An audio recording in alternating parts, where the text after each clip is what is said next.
What if I told you that disappearing from a woman's life could be one of the strongest moves you can make in her mind? That the moment you stop chasing, stop explaining, stop trying to convince her of your value, and instead simply let go. You don't get forgotten.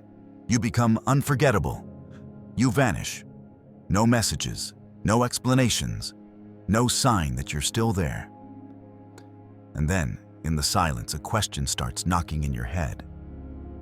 What is she thinking? Does she miss you? Is she looking for you? Or did she forget you the moment you turned your back? Most men think they know the answer.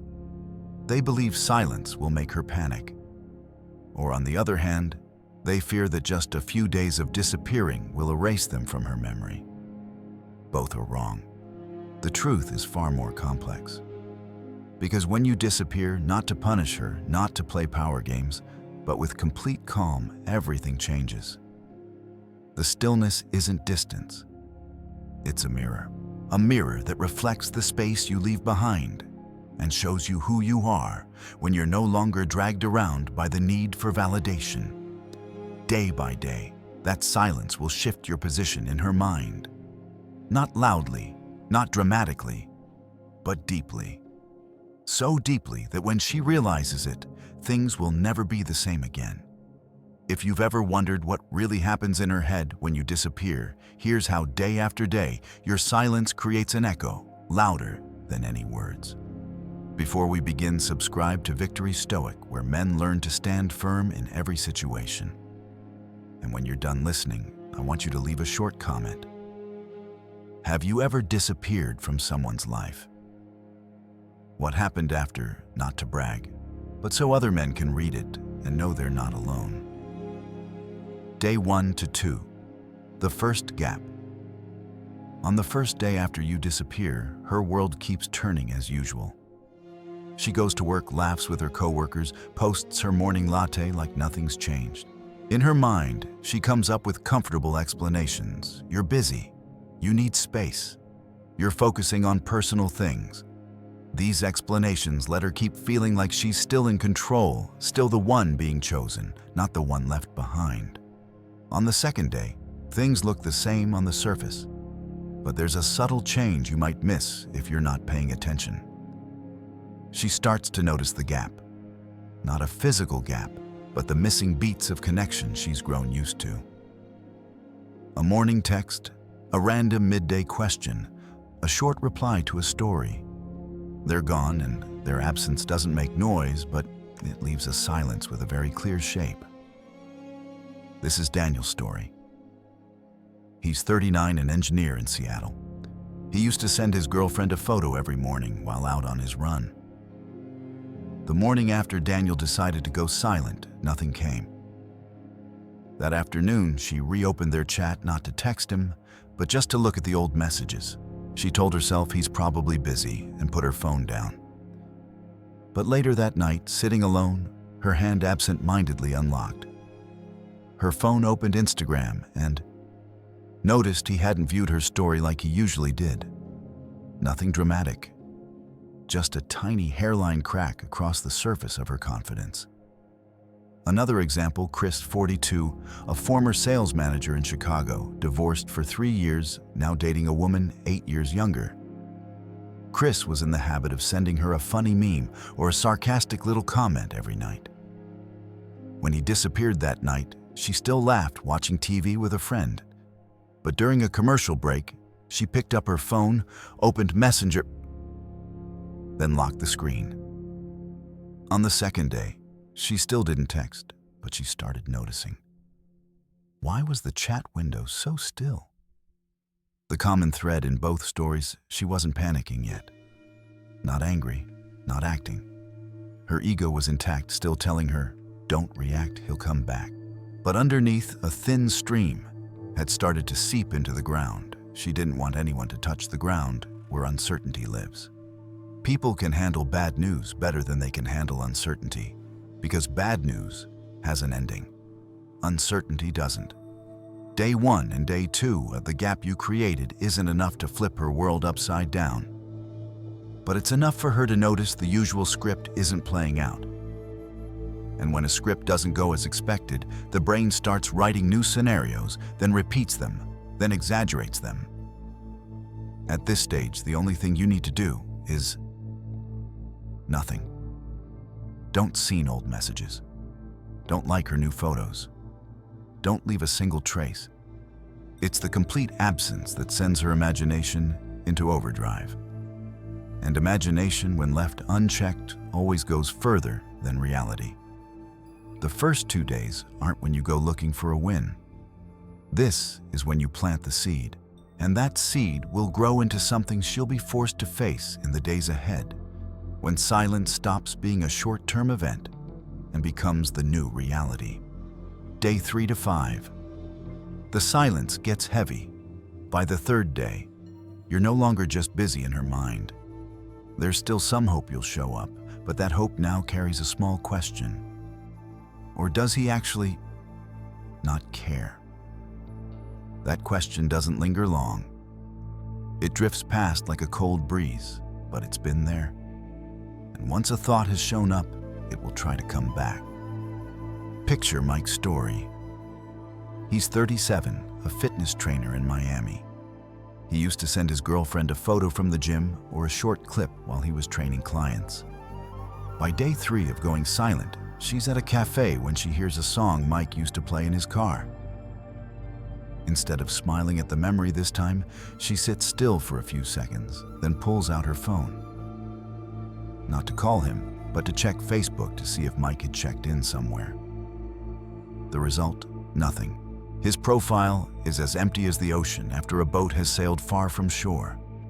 And it's that emptiness that keeps her there longer, scrolling back through old photos, then locking her phone without even knowing what she was looking for.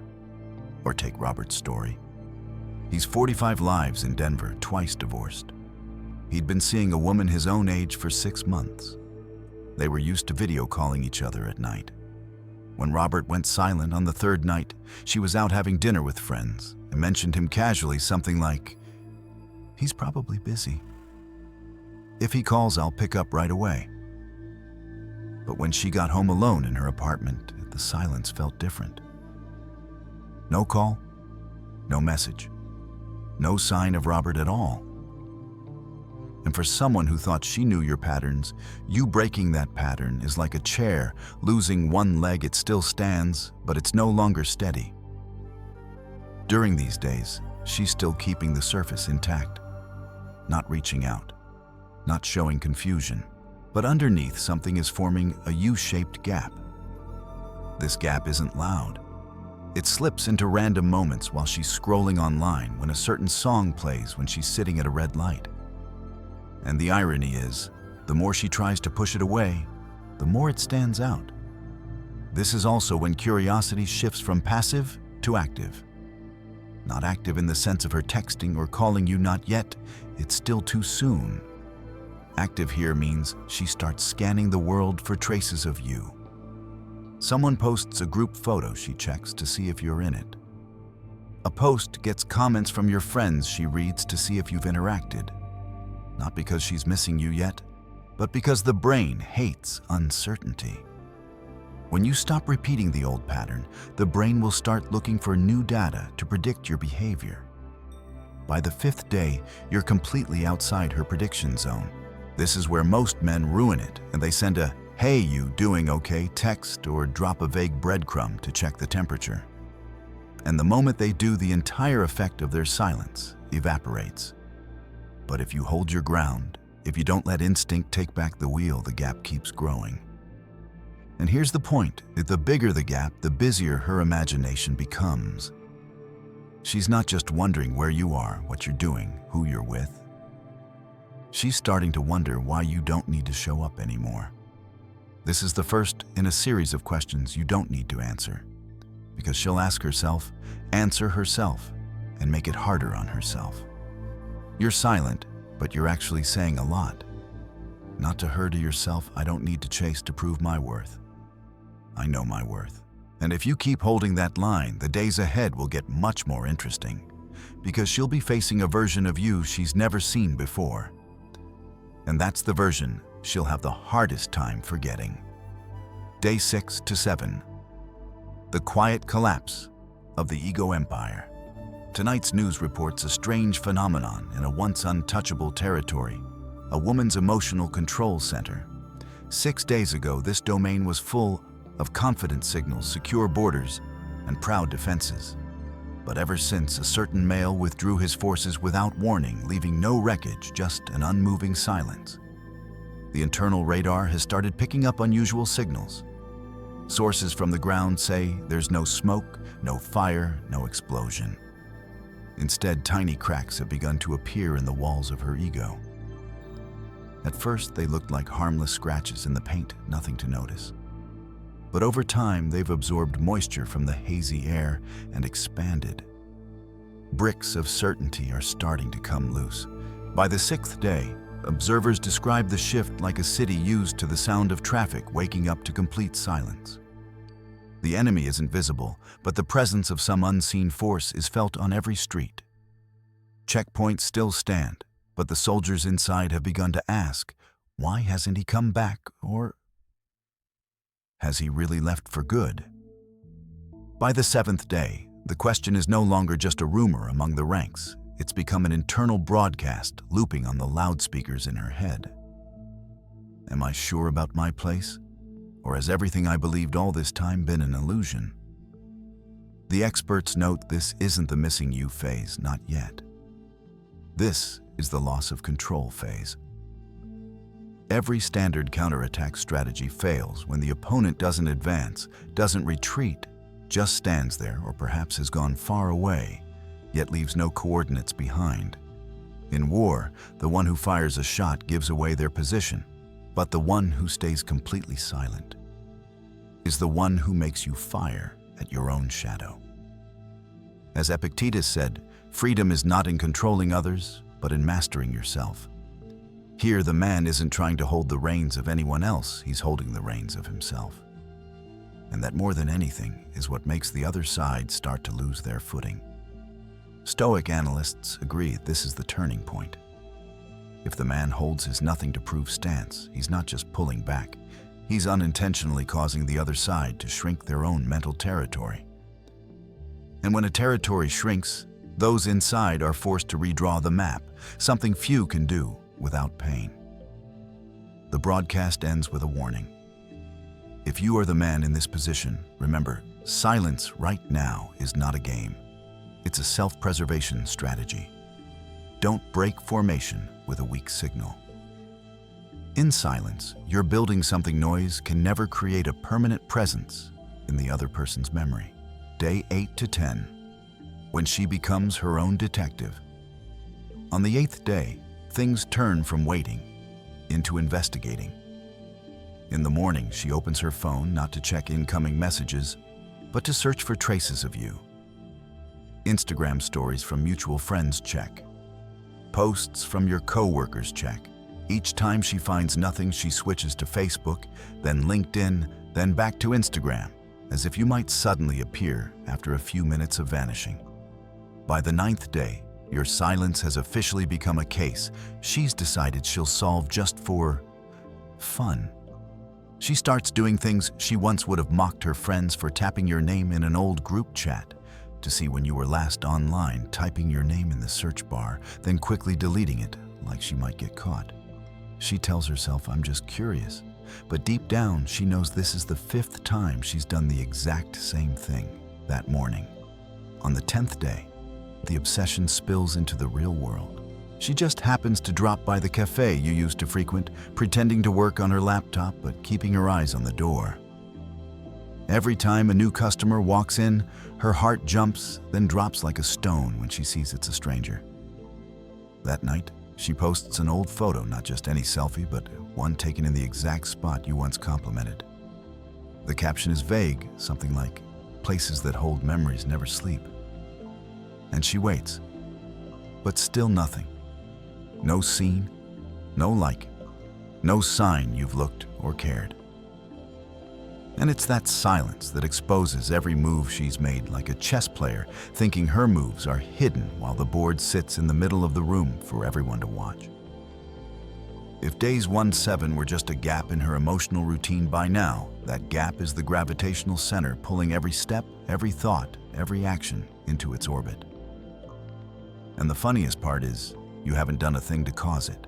You might be sleeping soundly or watching baseball, while she's playing out an entire movie in her head with you as the lead character, a role you don't even bother to accept. Day 11 to 14, the probes disguised as accidents. On day 11, she posts a photo, but not of herself. Just a street corner shot from her balcony facing the sunset you once loved. No mention of your name, no mention of the place. Just a bare caption, "Beautiful evening." To outsiders, it's art. To you, it's a memory map. On day 12, she accidentally leaves a comment on a public post from a mutual friend, someone she knows you also follow. The comment is charming enough to catch the eye, but unrelated to you. If you see it and interact, it's coincidence. If not, her cover stays intact. On day 13, she sends a message to an old friend of yours, asking something totally reasonable. "Hey, where was that bowling place we went to ages ago?" It's not addressed to you, but she knows the rule of social media. Somehow, it'll circle back to you. And when it does, it will carry her name. On day 14, she changes her profile picture. Not a recent shot, but an old one from when you two saw each other regularly. The eyes, the smile, the background, all reminders. But if anyone asks, she'll laugh. "Oh, I was just digging through old pics and thought it looked nice." A perfect excuse to hide the play. Each move is a drop into the still water of the pond, small, soft, but sending ripples far. And in the middle of that pond, you're the only one who knows exactly where those ripples began. You can see every coincidence being calculated. But what makes you smile is this: the more she pretends it's unintentional, the more she's revealing that she's trying. Day 15 to 17. Velvet-covered ammunition. On day 15, she posts a dinner story. Not just the meal, but a meal with a glass of red wine and the deep laugh of a man sitting across from her, shown only as a hand and an expensive watch. She pans the camera slowly, long enough for the frame to pause on that watch before sliding on. Outsiders see luxury. The attentive see a question hanging in the air. "Did you see this? I still have other people taking me out." On day 16, she shares a mirror selfie in a tight dress with the caption, "Out for a girls' night." Dim lighting, low angle, bare shoulder. Anyone could believe it's just a confident woman showing her beauty. But in truth, minutes after posting, she opens the viewer list, not to count numbers, but to find one specific name. If it's not there, she closes the app, waits 10 minutes, opens it again, and searches for that name once more. On day 17, she plays a sly game, sharing a quote. "Cherish the man who doesn't need you to feel complete," with a smirking emoji. To outsiders, it's an independence mantra. To you, it's a jab aimed right at your attitude over the past weeks. And she knows you'll get it. She also knows you won't respond, but that's what makes her check the story views even more. As if knowing you saw it matters more than any reply. These 3 days, she's moved from probing to provoking. But unlike the explosion of someone who's lost control, each move is still wrapped in plausible deniability. A fancy dinner, a girls' night, a random quote. Only you and she know these are velvet-covered bullets, soft on the outside, but aimed squarely at you. And what pleases you most isn't that she's trying to make you jealous. It's realizing she's gone from, "I don't need you" to, "I need you to see I'm doing just fine without you." The moment someone has to prove they're fine, they're no longer fine. Day 18 to 20. When the leading lady knocks on the door of the one who left. On day 18, the make him jealous plan officially collapses. Every sexy story, every luxe dinner with a mystery hand, every mocking quote, all fall into a black hole. No scene, no like, no reaction. You haven't just avoided the trap, you've given her the feeling she's alone on stage performing a play whose only audience walked out long ago. Her ego whispers, "It's fine, I'm still good." But fear screams, what if he's actually not coming back? This fear is nothing like the early annoyance. It's the sensation of falling straight into an empty room with no doors, no one else, just the sound of your own footsteps. On day 19, she changes tactics, no more hints. She finds a reasonable excuse to message you. A short, cool text, but with an undercurrent of probing. "Hey, do you still have that contract file?" If you answer, it's a harmless chat that could stretch out. If you don't, she can still tell her friends, "Oh, I was just asking about work." On day 20, with no reply yet, she tries another move, the accidental send. An smile emoji with a random photo followed by "oops, sent that to the wrong person." To outsiders, a small slip. To you, a clear signal, "I want to see if your door's still open." And you still don't open it. The irony is this: every move she's making now, compared to her past bold declarations, "I don't need men," or "If you're silent, I'm silent too," looks exactly like someone who once mocked the taste of seawater, now gulping it down in big swallows, pretending it's fine wine. As Marcus Aurelius once wrote, "He who masters himself does not need to win every battle, for he no longer gets drawn into battles unworthy of him." You don't need to speak. You don't need to strike back. Silence itself is the victory.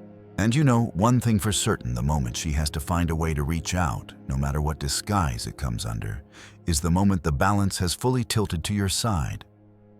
She may still play the accidental role, but an accident that has to be planned step by step is no accident at all. Let me give you one more line. When the past calls, don't answer. The present has nothing new to say. Day 21 to 25, the operation to reclaim the heart. Without admitting it, for fun, let me paint this for you like a film script. Opening scene, a quiet bedroom, the soft yellow lamp casting a dim halo across the bed. She lies on her side phone in hand. The screen is black, no messages, no green dot. Outside, night falls, but in her mind, one word glows forever. What if he really disappears forever? That thought hangs like an unspoken sentence, with everyone knowing the verdict. Morning comes. She sits with her coffee but can't taste it. Her eyes are on the balcony, but the view blurs. In her head, she's replaying the last time she saw you, the handshake, the glance, the pause between words. Every detail examined like a director scrubbing through old footage looking for clues missed before. And in that silence, one thought rises: there has to be a way. So a plan forms, not on paper, but in her mind, like a storyboard. First, a plausible excuse to return an item to ask for something only you would have. Next, a chance meeting at a shared event, of course, with her at her most perfect. Then a vague signal just enough to make you wonder, is she coming back for me, or is this just coincidence? Every move is calculated so that if anyone asks, she can smile. Life just worked out that way.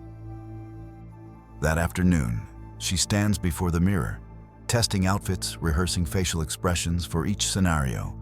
Surprise, nonchalance, faint stirrings. Her voice must be warm enough for you to notice, but not so much that others suspect. This is the art of someone unwilling to admit they're finding a way back. Evening comes.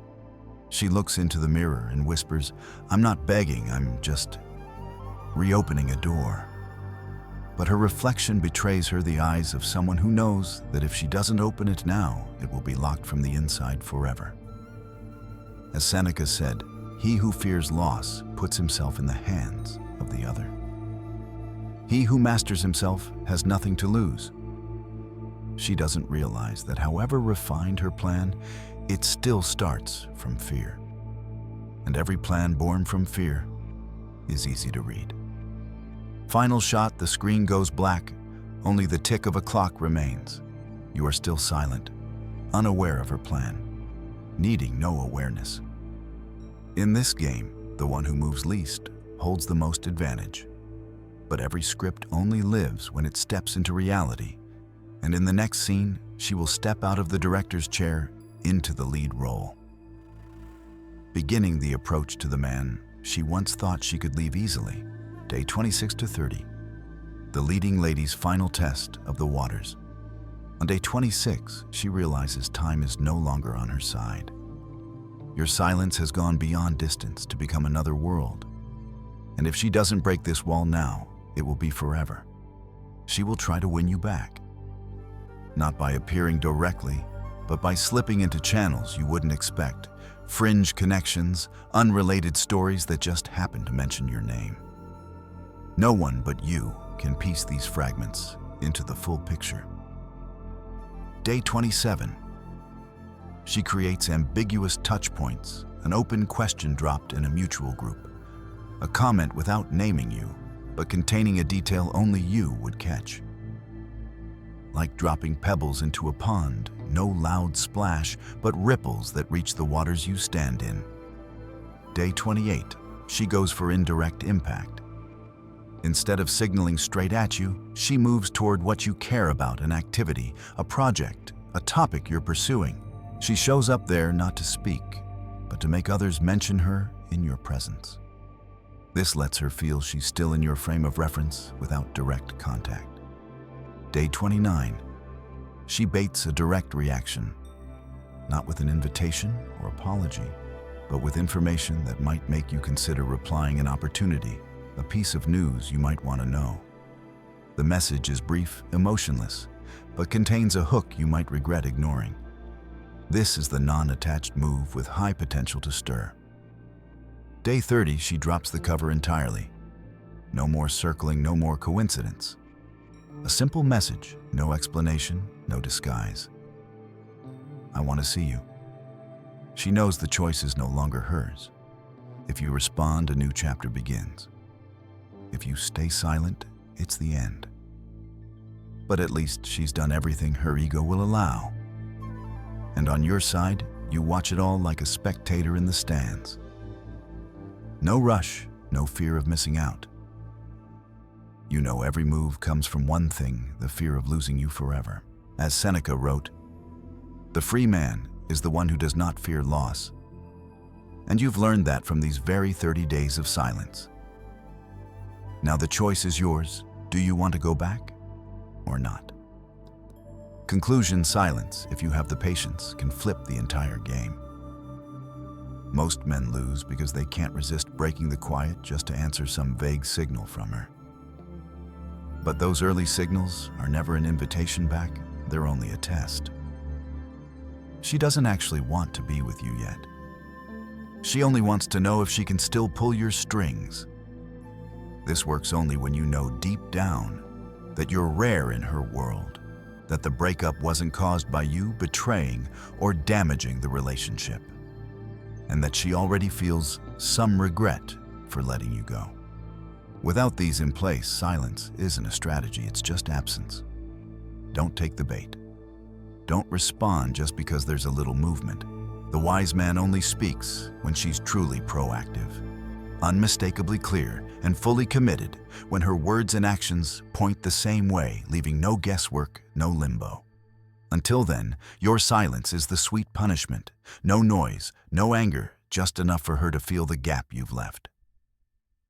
That gap doesn't just make her feel the loss, it forces her to see your real value.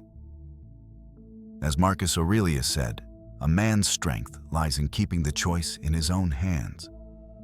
And in this game, silence is how you keep all the leverage. If you've been here before, held your ground, and watched the balance shift, share your story in the comments. Tell how you held the line, what you felt, or the moment you knew you'd won. Those are lessons other men need to hear. Like this if it speaks to where you are right now. Share it with a brother who needs the strength to stand firm. And subscribe to Victory Stoic, the place for men who choose stillness over chaos, dignity over begging, and the kind of power that never needs to shout to be recognized.